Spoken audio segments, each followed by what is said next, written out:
Hello दोस्तों, आज part 4 पढ़ेंगे। नंबर सिस्टम से स्टार्ट करते हैं। इससे पहले पार्ट 3 हो चुके हैं, उनको ज़रूर देखना और अच्छा लगे तो लाइक शेयर ज़रूर करना। तो स्टार्ट करते हैं। Number system. नंबर का मतलब ही होता है संख्या, और संख्या इकाई में क्या आता है? एक, वो क्या हो गई? संख्या हो गई। ढाई, ढाई में क्या आता है? 10, वो क्या हो गई? संख्या हो गई। सैकड़ा, सैकड़े में क्या आता है? 100, वो भी क्या हो गई? संख्या हो गई। हज़ार, हज़ार में क्या आता है? हज़ार ही आते हैं, तो वो क्या हो गई? संख्या हो गई। 10,000 भी क्या है? एक संख्या है। और लाख लिख दे वो भी संख्या है, और करोड़ लिख दे वो भी संख्या है। समझ में आ गया होगा। तो अगला स्थानीय मान लेते हैं। तो स्थानीय मान देखते हैं कि मैं यहाँ पर कोई संख्या लिख देता हूँ। 3, 6, 5, 4, 3, 2, 8। मैंने ये संख्या लिख दी है इसमें। तो अब मैं इसका स्थानीय मान देखूँगा। तो मेरे कोई ऐसे बोले इसमें 3 का स्थानीय मान क्या होगा? तो इसमें 3 कितने हैं? 2 है। एक यहाँ पे और एक यहाँ पे। तो मैं 3 का स्थानीय मान देखूँगा। 3 का स्थानीय मान, तो यहाँ पर 2 निकलेंगे। तो यहाँ पर क्या होता है कि 3 के पीछे कितनी संख्याएं हैं? यहाँ पे देखता हूँ पहले। 1, 2, 3, 4, 5, 6। कितनी है? 6। तो यहाँ पे 3 के पीछे 6 जीरो लगा देंगे। 1, 2, 3, 4, 5, 6। तो 3 का स्थानीय मान एक तो ये हो गया, और एक इसमें एक 3 है और है। तो उसमें 3 के पीछे कितने अंक है? 1 और 2, 2 अंक है। तो 3 के पीछे 2 अंक लगा, 2 जीरो लगा देंगे। तो कितने हो गई? 300। तो 3 का स्थानीय मान कितना हो गया? 300। मैं आपको ये पूछता हूँ कि 6 का स्थानीय मान क्या होगा? तो 6 का स्थानीय मान होगा, स्थानीय मान 6 का स्थानीय मान क्या है? 6 यहाँ पे है, 6 यहाँ पे है। तो मैं कितनी अंक है यहाँ पे? इसके बाद में 1, 2, 3, 4, 5। तो 5 जीरो लगा दो। 1, 2, 3, 4, 5। तो 6 का स्थानीय मान क्या हो गया? 6 लाख हो गए। इकाई, दहाई, सैकड़ा, हज़ार, 10,000, लाख। 6 लाख हो गए। मैं इसे पूछता हूँ 5 का स्थानीय मान क्या होगा? 6 का हो गया। 5 का पूछता हूँ तो 5 का स्थानीय मान क्या हो गया? तो 5 का स्थानीय मान कितनी अंक है यहाँ पे? 1, 2, 3, 4। तो 4 जीरो लग जाएगी इसके बाद में। 1, 2, 3, 4, 4 जीरो लग गई। मैं इसे पूछता हूँ 4 का स्थानीय मान क्या होगा? तो 4 का स्थानीय मान होगा, कितने अंक है? 3 अंक है। तो यहाँ पर कितने आ गए? 4,000 हो गए। यहाँ पे कितने हैं? 2 का स्थानीय मान लेता हूँ। तो 2 का स्थानीय मान अब यहाँ पे 2 है, तो 2 है, तो इसके बाद कितने अंक है? 1 है। तो यहाँ पे कितना, इसका स्थानीय मान क्या हो गया? 20 हो गया। तो ऐसे ही 8 है। 8 के पीछे कितने अंक है? कुछ भी अंक नहीं है। तो 8 का स्थानीय मान क्या हो गया? 8 ही हो गया। आशा करता हूँ कि समझ में आ गया होगा। अगला लेता हूँ मैं जातीय मान। जातीय मान, जातीय मान। तो मैं यहाँ पे कोई संख्या लिखता हूँ। 6, 9, 8, 7, 5, 4, 3, 2, 1। मैंने ये संख्या लिख दी है। तो मैं आपको पूछूँ कि 6 का जातीय मान क्या होगा? तो 6 का जातीय मान 6 ही होगा, क्योंकि जातीय मान वही रहता है।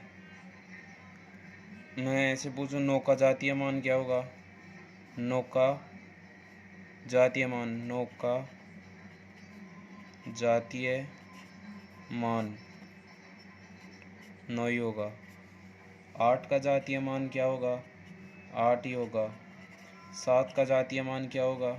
7 ही होगा। 5 का जातीय मान क्या होगा? 5 ही होगा। 4 का जातीय मान क्या होगा? 4 ही होगा। 3 का जातीय मान क्या होगा? 3 ही होगा। 2 का जातीय मान क्या होगा? 2 ही होगा। 1 का जातीय मान क्या होगा? 1 ही होगा। जो जो संख्या है उसका जातीय मान वही रहता है। ऐसा थोड़ी होता है कि 9 को 8 कह दे और 8 को 9 कह दे, ऐसा नहीं होता है इसमें। या 7 को 5 कह दे और 5 को 7 कह दे, ऐसा नहीं होता है। जो जिसकी जातीय मान होता है, जिसकी जो जातीय रहती है वही रहती है। तो अगला लेंगे संख्या में प्राकृत संख्या है। प्राकृत संख्या देखते हैं।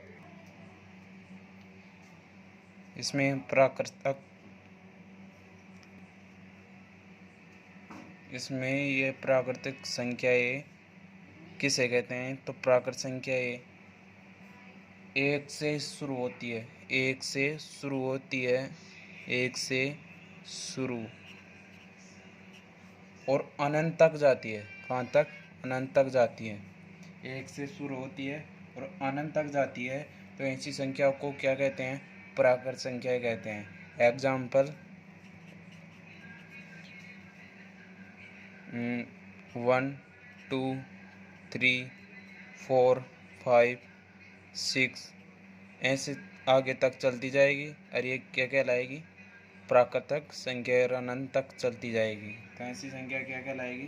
प्राकृतिक संख्याएं। अगला देखते हैं पूर्ण संख्याएं। तो पूर्ण संख्याएं ये प्राकृत संख्या 1 से शुरू होती है और पूर्ण संख्या 0 से शुरू होती है। इस बात का ध्यान रखना। प्राकृतिक संख्याएं 1 से शुरू होती है और पूर्ण संख्याएं 0 से शुरू होती है। तो 0 से शुरू होती है और अनंत तक जाती है। कहाँ तक? अनंत तक। अनंत तक। कहाँ तक जाती है? अनंत तक जाती है। अनंत तक जाती है। 0 से शुरू होती है और अनंत तक जाती है, तो ये क्या कहलाती है? पूर्णांक संख्या है। जैसे एग्जाम्पल 0 1 2 3 4 और 5 और अनंत तक। अनंत तक। यहाँ पे इसमें क्या डिफरेंस आ रहा है? डिफरेंस ये आ रहा है कि यहाँ से तो 1 से स्टार्ट हो रही है और यहाँ से 0 से स्टार्ट हो रही है। तो ये पूर्णांक संख्या 0 से स्टार्ट होती है और प्राकृतिक संख्या 1 से स्टार्ट होती है। तो पूर्णांक संख्या देखते हैं। पूर्णांक संख्या किसे कहते हैं?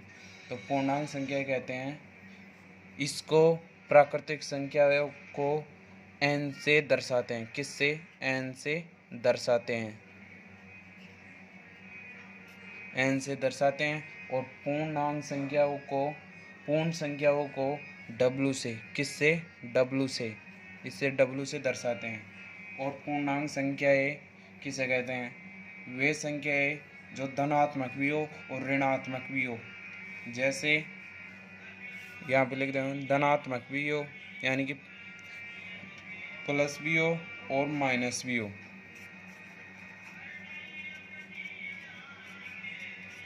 धनात्मक भी हो और ऋणात्मक भी हो। जैसे एग्जाम्पल मान लो अनंत, और वो भी माइनस में। मान लो 8 minus 7 minus 6 minus 4 minus 3 minus, ये क्या है? पूर्णांक की संख्या है लेकिन माइनस में। 0 0 एक क्या है? न तो पूर्णांक संख्या है, वो न तो एक धनात्मक पूर्णांक है न एक ऋणात्मक पूर्णांक है। 0 क्या है? न तो एक धनात्मक पूर्णांक है न एक ऋणात्मक पूर्णांक है। इससे आगे 1 2 3 4 5 6 7 8 9, ये क्या है? ये एक पूर्णांक है। अगला लेते हैं, कुछ फैक्ट लिखते हैं।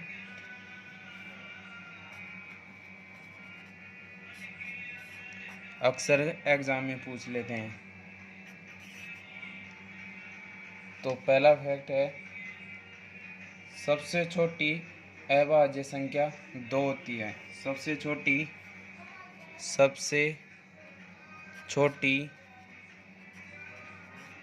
अभाज्य सबसे छोटी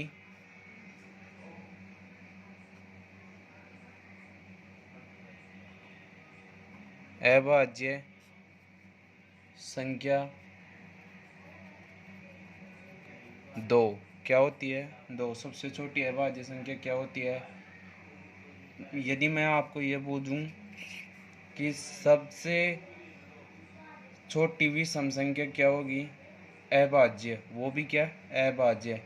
तो यहाँ पे लिख लेना सबसे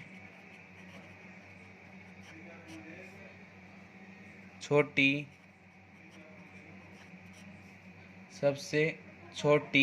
विषम अभाज्य संख्या, वो भी कौन सी? विषम। तो कौन सी है? 3 है। ध्यान रखना, सबसे छोटी विषम अभाज्य संख्या कौन सी है? 3 है। अक्सर एग्जाम में पूछ लिया करते हैं। तीसरा है सबसे छोटी भाज्य संख्या कौन सी है? सबसे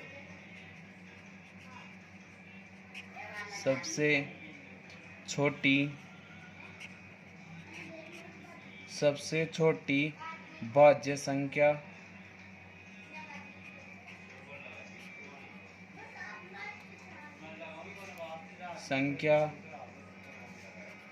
है जो भी सम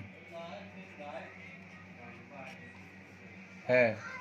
सबसे छोटी भाज्य संख्या है जो भी सम, तो वो है 4। अगली लेते हैं सबसे छोटी विषम भाज्य संख्या। सबसे छोटी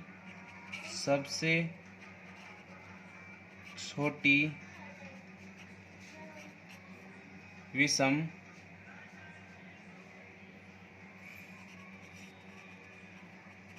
भाज्य संख्या, सबसे छोटी विषम भाज्य संख्या क्या है? 9। क्या है? 9। और एक फैक्ट और ध्यान रखना, 1 से 25 तक कुल अभाज्य संख्या है। कुल अभाज्य संख्या कितनी होती है? अभाज्य संख्या 9। 1 से 25 कुल अभाज्य संख्या कितनी हो गई? 9। 1 से 50 कितनी हो गई? 15। अभाज्य संख्या कितनी हो गई?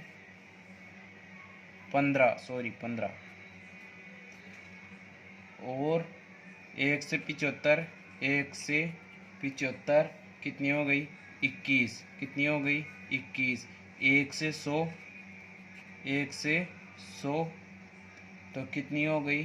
25। कितनी हो गई? कितनी अभाज्य संख्या हो गई? 25 हो गई। 1 से 125 कितनी हो गई? 30 हो गई। कितनी हो गई? 30। 1 से 150 तक, 150 तक कितनी हो गई? 35 हो गई। और 1 से 175 तक कितनी हो गई? 40 हो गई। और 1 से 200 तक कितनी हो गई? एग्जाम में अक्सर पूछ लिया करते हैं। तो 1 से 200 तक 46 हो गई। तो इन बातों का ध्यान रखना, यहाँ तक ध्यान रखना। और समझ में आ गया तो लाइक शेयर ज़रूर करना। जय हिंद।